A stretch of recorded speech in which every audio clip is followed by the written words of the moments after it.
Privilegio de poder estar otra vez con ustedes. Gracias por estar pendiente de nuestros videos. Recientemente terminamos un video sobre el libro de Malaquías y los otros también. Así que hoy voy a concluir con este último video acerca del último mensaje del libro de Malaquías. Probablemente la exposición es bastante fuerte porque es uno de los últimos mensajes y habría que analizar realmente el trasfondo histórico del por qué Dios habló de la manera que habló. De manera que cuando uno analiza Malaquías hasta el libro de Mateo, donde el Mesías ya es proclamado en su venida a través de Juan, el mensajero que preparó el camino, transcurrieron 400 años de silencio donde Dios no habló por ningún medio. Entonces creo que el pueblo debe entender y saber la historia del por qué pasaron las cosas. En las Escrituras encontramos una serie de advertencias acerca de la venida del Señor. Y en la primera venida es lo que yo quisiera cómo poder lograr llegar a su mente, porque estoy enfocando en la primera venida del Señor. ¿Y qué fue lo que pasó en la primera venida? Y el mensaje previo a la primera venida del Mesías, cuando nace en un pesebre en el capítulo 2 del libro de Mateo, 400 años después de este libro de Malaquías. Ahora estamos en un paralelismo porque estamos ya a punto de ver la segunda venida. Y en esto hay bastante polémica porque algunos creen y otros no creen. La venida del Señor es un tema bastante polémico, pero escritural. Así que para mí es un honor poder tener una exposición apologética o una exposición del libro de Apocalipsis, es decir, los eventos del futuro. El libro de revelación acerca de acontecimientos como por ejemplo la iglesia, los sellos, podemos ver las guerras, el nacimiento del anticristo, quién es el falso profeta, quién es Babilonia, acerca del milenio, del reino eterno, temas maravillosos que hay en la palabra. Por hoy quiero concluir entonces, regresando ya porque ya me fui demasiado, pero regresando al capítulo 1 del libro de Malaquías en el verso 2, haciendo retrocediendo un poquito el cassette y un análisis aquí recapitulando. En el capítulo 1 y versículo 2 vimos carga de la palabra de Jehová contra Israel por mano de Malaquías. Y yo os he amado, dice Jehová, y dijiste, ¿y en qué nos has amado? Es la gran pregunta. Yo los he amado, dice Dios. Pero ellos dicen, ¿y en qué nos has amado? ¿En qué? Este es un resentimiento, una falta de gratitud, un ejemplo acerca de Luzbel, que Dios lo amó tanto y después él pues le da las espaldas. Es una cosa muy triste lo que pasó cuando Luzbel ya quiso superar y hacer mejor las cosas que las que Dios había hecho. De manera pues que yo os he amado, dice Jehová, y dijiste, ¿y en qué nos has amado? En el versículo 6 encontramos la otra queja. El hijo honra al padre y el siervo a su señor. Si pues yo soy padre, ¿qué es de mi honra? Y si yo soy señor, ¿qué es de mi temor? Dice Jehová de los ejércitos, oh sacerdotes que menosprecias mi nombre. Ya en este verso sí es una exhortación bastante dura porque está enfocando al sacerdocio, a los que sirven en el altar, los que enseñan la palabra, y en cierto sentido en el paralelismo tiene que ver a los ministerios que hoy en su misericordia Dios nos ha dado para desarrollar los ministerios domas, o sea, la función de los 5 ministerios. El hijo honra al padre y el siervo a su señor. Hay mucha gente que no acepta ningún tipo de cobertura ni reconocimiento de autoridad y de ninguna paternidad. Es más, yo puedo hablar con profundidad este asunto porque yo estuve en un lugar donde no se reconoce paternidad. Es más, se desafía como una herejía. Y yo lo puedo muy bien exponer, pero no es el tema ni no es cuestión de polémica, pero para que se sepa que en muchos lugares no se acepta la paternidad y esa es una cosa interesante, un tema muy aparte. En el verso 7 del capítulo 1 dice que ofreces sobre mi altar pan inmundo y dijiste en que te hemos amancillado, en que decís la mesa de Jehová despreciable. Yo también hicimos un enfoque bastante fuerte en el video 3 y 4 acerca de qué es ofrecer el pan inmundo. Alguien me dijo, hermano, sí es fuerte la exposición. Me dijo, sí, pero reconozco que está en la palabra. Me dijo, está escrito. Sí, le dije, tengo que ser consciente tengo que ponerle pie de imprenta, como decía nuestro hermano apóstol Antonio Ríos Paredes, apóstol que nos enseñó la palabra. Todo tiene que ser escritural, con pie de imprenta, y así es. Esto lo sacamos de otro contexto, porque la Biblia es un libro que se interpreta a sí misma. Yo no tengo necesidad de forzar las escrituras para que ella me dé la interpretación que yo busco. Al contrario, la Biblia es un libro que se expone y ella misma se da la respuesta. En el versículo 17 del capítulo 2 dice, habéis hecho cansar a Jehová con vuestras palabras. Y diréis, ¿y en qué te hemos cansado? La pregunta, habéis hecho cansar a Jehová con vuestras palabras y diréis, ¿y en qué le hemos cansado? Cuando decís cualquiera que mal hace agrada a Jehová y en los tales toma contentamiento de otra manera, ¿dónde está el Dios del juicio? Habéis hecho cansar con vuestras palabras y diréis, ¿y en qué te hemos hecho cansar? Dios está diciendo, estoy harto de vuestras palabras, estoy cansado. Cuando uno empieza a ver el capítulo 1 del libro de Isaías, es tremendo, porque en el libro de Isaías, en su capítulo 1, dice, visión de Isaías, hijo de Amós. Oí cielos y escucha tu tierra, porque habla Jehová. Creé hijos, los engrandecí, pero ellos se rebelaron contra mí. El buey conoce a su dueño y el asno el pesebre de su señor. Israel no me conoce, mi pueblo no tiene entendimiento, oh gente pecadora, pueblo cargado de maldad, generación de malignos. Y luego dice, hijos depravados. Dejaron a Jehová y provocaron ir al Santo de Israel y se tornaron atrás. ¿Por qué habéis de castigar aún? Todavía os revelaréis, toda cabeza está enferma y todo corazón doliente. Más adelante dice, ¿quién mandó esto de vuestras manos? Dice Dios.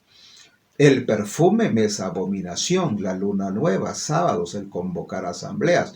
No las puedo sufrir, son iniquidad vuestras solemnidades. Vuestras lunas nuevas, vuestras solemnidades me tienen aborrecidas, mi alma, me son gravosas y cansado estoy, dice Dios. Cuando extendieres vuestras manos, yo esconderé de vosotros mi rostro, y asimismo cuando multiplicare la oración, yo no oiré. Llenas están de sangre vuestras manos, limpiaos vuestras manos, quitad la iniquidad de vuestras obras ante mis ojos, y dejad de hacer lo malo. Imagínense el enfoque que tiene Isaías en cuanto a la situación decadente, la apostasía. Y a propósito, hermanos, estamos comenzando a ver ya el espíritu de apostasía por este mundo. Hoy mi hermano regresó de los Estados y él me estaba contando, Belarmino, ninguna iglesia está abierta en los Estados y el que la abre va a tener problemas con las leyes. Nadie puede abrir las iglesias, no hay culto, pues no hay congregaciones, nos están reuniendo. Y me dice mi hermano, pero sabes que la decadencia, el pueblo ya no quiere y ha endurecido más su corazón y se la agarraron contra Dios. Mire, qué tremendo. Entonces algo está pasando, porque el espíritu de la apostasía es previo a la venida del Señor. La apostasía no es más que significa un lugar fuera de. Esa es una de las interpretaciones que tiene. Fuera de. Es decir, que no está ya en el mismo sentido, en la línea, sino que se salió, se desvió. Entonces, ese espíritu está marcando al mundo en un terreno que se llama el nuevo orden mundial. Se está pegando al nuevo orden mundial con una contaminación de Babilonia, y todo este terreno lo prepara para la venida del anticristo. Tomaré algunos temas de eso más adelante. La apostasía es un terreno, es el camino para el anticristo. Pero Pablo dice en 2 Tesalonicenses que antes de la venida del Señor, o sea, su parusía, antes de que Él venga a las nubes, vendrá el espíritu de la apostasía. ¿Y qué ha comenzado a suceder en el mundo? La apostasía, la rebelión contra Dios. Jesús dice que en los últimos tiempos el corazón se iba a endurecer con amargura, la falta de amor a sus cosas. Por eso vale la pena que nosotros estemos apegados con el Señor, tomando Santa Cena, estando en la comunión, adorando y buscándole de alguna manera. Sé que las prohibiciones son claras, pero el distanciamiento que tenemos bien marcado, pero tenemos que buscar a Dios de alguna manera. Luego entonces encontramos siguiendo el capítulo 3 y versículo 1. He aquí yo envío mi mensajero, el cual prepara el camino delante de mí, y luego vendrá a su templo el Señor a quien vosotros buscáis, el ángel del pacto a quien deseáis vosotros. He aquí viene, dice Jehová de los ejércitos. ¿Cuándo? De repente, el Señor va a venir y nos va a sorprender. En el capítulo 3 y versículo 7, otra de las quejas que encontramos es: desde los días de vuestros padres os habéis apartado de mis leyes y no las guardasteis. Tornaos a mí y os tornaré a vosotros, ha dicho Jehová de los ejércitos. Pero dijeron: ¿y en qué hemos de tornar? Miren la rebeldía, mira la apostasía. Lean conmigo, estoy en Malaquías 3, 7. Miren lo que está diciendo el pueblo. Aquí el pueblo ha endurecido, está insensible, ha perdido la visión. Dice: desde los días de vuestros padres os habéis apartado de mis leyes y no las guardasteis, dice Dios. Y Dios les está diciendo: tornaos a mí y os tornaré a vosotros. Y dijeron, y más, dice Jehová, pero ellos dijeron: ¿y en qué hemos de tornar? ¿Y en qué? Mira la rebeldía. Mira lo que significa la cerviz erguida, la cerviz levantada, el orgullo, la soberbia, la vanidad. Y ese es el problema. ¿Y habrá orgullo en su pueblo? Por supuesto que ese es el problema que tenemos. Tanto orgullo espiritual, orgullo de hermanos. Entonces ahora dice: ¿robará el hombre a Dios? Otra pregunta. Esta es la sexta queja. Dice Dios: ¿robará el hombre a Dios? Pues vosotros me habéis robado. Y dijiste: ¿y en qué te hemos robado? En los diezmos de las primicias. Y esta es la única parte donde encontramos que Dios maldice a su pueblo. Escuche, qué fuerte, ¿verdad? Pero sí lo dice. Dice: ¿robará el hombre a Dios? Y ellos dijeron: ¿y en qué te hemos robado? En los diezmos de las primicias, cuando ya un pueblo no reconoce autoridad. Si estás en tu iglesia y tienes a tu pastor legítimo, ordenado, establecido por Dios, auténtico, ministro, reconocido, que te pastorea, que tiene cuidado de ti y que tú lo reconoces como tu pastor, pues tienes que diezmar, porque tienes que reconocer autoridad. Mis ovejas oyen mi voz y me siguen. Dios ha establecido pastores. Jeremías capítulo 3 y versículo 15 dice: os daré pastores según mi corazón, que os apacienten en ciencia. Pero Zacarías capítulo 11 y versículo 16 dice: oh pastor inútil, pastor tonto, que vendes a mis ovejas, y mis ovejas son degolladas, porque tú. Y el capítulo 23 del libro de Jeremías dice: mis ovejas fueron esparcidas, y no hubo pastor que las buscase. Y en el versículo 1 dice: oh pastores desgraciados, dice una versión que leímos la vez pasada.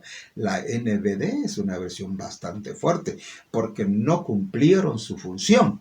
Y si quieren más documentación, pues Ezequiel 34. Dele una leidita todo el capítulo y verá que soy bíblico en lo que estoy exponiendo. Finalmente, desde los días de vuestros padres os habéis apartado de mí. Y dice, robará el hombre a Dios. Y dijeron, ¿y en qué? Cuando un pueblo no diezma, no reconoce autoridad. Y el diezmo es parte del amor, es parte, nadie está obligado a diezmar. Si tú lo haces con amor, con devoción, con respeto y traes acciones de gracias, Dios te va a bendecir. Que no sepa lo que hace la otra diezma, de lo que Dios te ha dado. Sí, eso lo aprendí muy bien, que nosotros ministros exigimos el diezmo, pero nunca diezmamos. Los ancianos de las iglesias exigen, pero nunca diezman. Y esa es una contraposición a la palabra. Creo que tenemos que ser muy conscientes de diezmar y obviamente las primicias. En muchos lugares se habla de las primicias y se practica, pero también que esto no se vuelva un negocio, porque en muchos lugares se hacen las primicias por sacar raja. Y también se han hecho ricos muchos por estar en esto, imponiendo primicias, ofrendas y grandes campañas y grandes movimientos para hacer volúmenes de dinero, millones. Y la pregunta es, ¿para qué? ¿Para qué? Si la necesidad está en la iglesia con los pobres. Entonces, aquí el Señor dice, malditos sois con maldición. Es lo que les dije, que lanza el Señor una maldición sobre aquellos que no lo hacen con cariño. Es el único lugar donde sucede. Malditos sois con maldición, porque la nación toda me habéis robado. Imagínense. ¡Qué terrible! Que la nación le ha robado al Señor, ¿sí? ¿En dónde? Pero el Señor luego dice, trae todos los diezmos al alfolí a mi casa y hay alimento en mi casa. El alfolí es el recipiente donde echamos las ofrendas y hay alimento en mi casa. Y probadme ahora en esto, dice Jehová de los ejércitos, y vaciaré sobre vosotros mi bendición hasta que sobreabunde. Y luego dice, increparé también por vosotros al devorador, al que roba, al que te quita tu bendición, porque si no diezmo también se abre una puerta y el enemigo también entra. Entonces increparé también por vosotros al devorador, que no corromperá el fruto de la tierra, ni vuestra vid en el campo abortará, dice Jehová. Y todas las naciones dirán, bienaventurados, porque seréis tierra deseable, dice Jehová de los ejércitos. Entonces aquí surge una pregunta. Hermano Belarmino, pero yo he oído, dicen muchos, yo que he expuesto la palabra por varios años y que para eso el Señor me preparó para exponerla en el campo de la teología que tanto me ha gustado. Se dice, pero hermano Belarmino, el diezmo es del Antiguo Testamento y nada que ver en el Nuevo Testamento. Yo le puedo buscar pasajes que se dice que en el Nuevo Testamento hay pasajes donde el Señor nos da. Por ejemplo, solo para decir algo, porque no es el tema, si no me desviaría y realmente el tiempo ya se me escapó.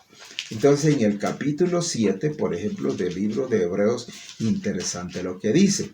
Aquí solamente bajo una revelación y la lupa del Señor dice, sin contradicción alguna, porque esto se vuelve una contradicción y se ha hecho una contradicción por muchos años.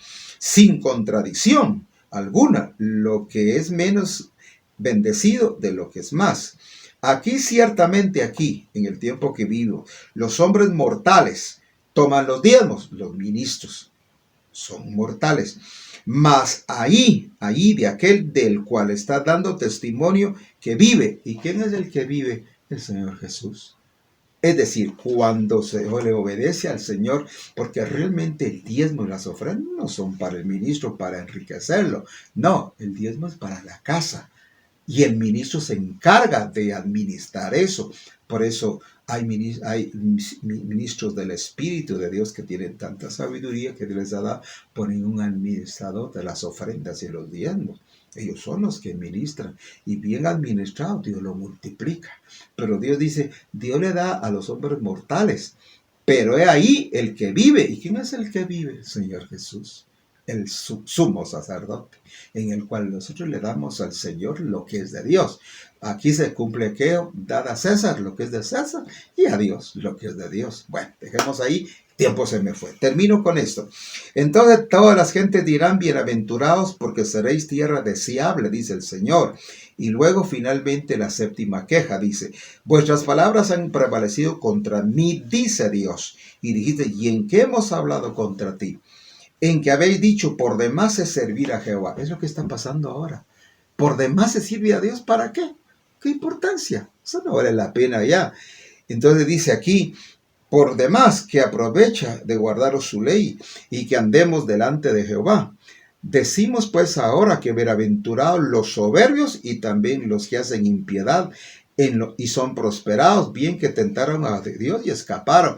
Y aquí viene la pregunta, pero hermano, ¿pero por qué entonces siempre he visto a impíos? Gente que no tiene temor de Dios y son prosperados. Están gorditos, como dice Job, están bendecidos. Salmo 73 lo puede escribir. Job 23 y 22 y 21 describe Job toda esta clase de personas. Dice, no se enferman, están gorditos, están sanos, no les pasa nada. Y son unos impíos que blasfeman el nombre del Señor, pero el justo. Por poco resbalaron mis pies, por poco decaí al ver la prosperidad del impío. Ese es el problema. Pero tú no sabes la condición de su alma. Si el justo por la fe vive, es porque nosotros vivimos en fe y nos agarramos de la promesa del Señor y no importa si tenemos, pero tenemos paz en el alma. Entonces los impíos tienen su condenación eterna. Ahora bien, terminando, entonces los que temen a Jehová hablarán cada uno a su compañero, y Jehová escuchó y oyó. Y fue escrito en el libro de las memorias delante de él para los que temen a Jehová y para los que piensan en su nombre. Y serán para mí, dice Dios, especial tesoro, ha dicho Jehová de los ejércitos, en el día que yo tengo de hacer. Perdonarélos como el hombre que perdona a su hijo que le sirve. Entonces tornaréis y echaréis de ver la diferencia entre el justo y el malo, entre el que sirve a Dios y el que no le sirve. Ahí está la gran diferencia. La gran diferencia está hoy con este COVID que ha hecho una división total de los que aman, de los que buscan, de los que tratan de alcanzar un poquito más de la fe. Dios los va a bendecir porque se están esforzando. Pero aquel que dice, ¿para qué? ¿Para qué? Por eso necesitamos el don del discernimiento para distinguir entre el que sí y entre el que no. Obviamente al final de la cosecha vendrán ángeles para separar el trigo y la cizaña. Y finalmente en el capítulo 4, porque aquí viene el día ardiente como un horno, y los soberbios y los que hacen maldad serán estopa. Aquel día vendrá y los abrazará, dice Jehová de los ejércitos, que no le dejará ni rama ni raíz, pero a los que temen mi nombre nacerá el sol de justicia. Esa es la venida del Señor. Ahí está la venida del Señor. Dice aquí, mas vosotros los que teméis mi nombre, nacerá el sol de justicia. ¿Y quién es el sol de justicia? El Señor, cuando amanezca. ¿Y quiénes son los que lo van a ver? Los que temen el nombre de Jehová. Luego finalmente tenemos que, dice Dios, enviaré a Elías antes que venga el día grande y terrible de Jehová. Cuando el Señor Jesús vino en su primera venida, Juan abrió el camino. Ahora el Espíritu Santo hoy está abriendo el camino y preparando el camino porque el Señor viene en su venida, en su epifanía.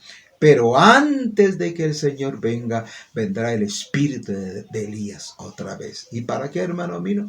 Para preparar el corazón de los padres hacia los hijos y el corazón de los hijos hacia los padres. Antes que Él venga el día terrible de la grande tribulación. Y cuando comience la tribulación vendrá literalmente, me atrevo a decirlo bíblicamente, si quieren la prueba, pues viene Elías y también viene Moisés.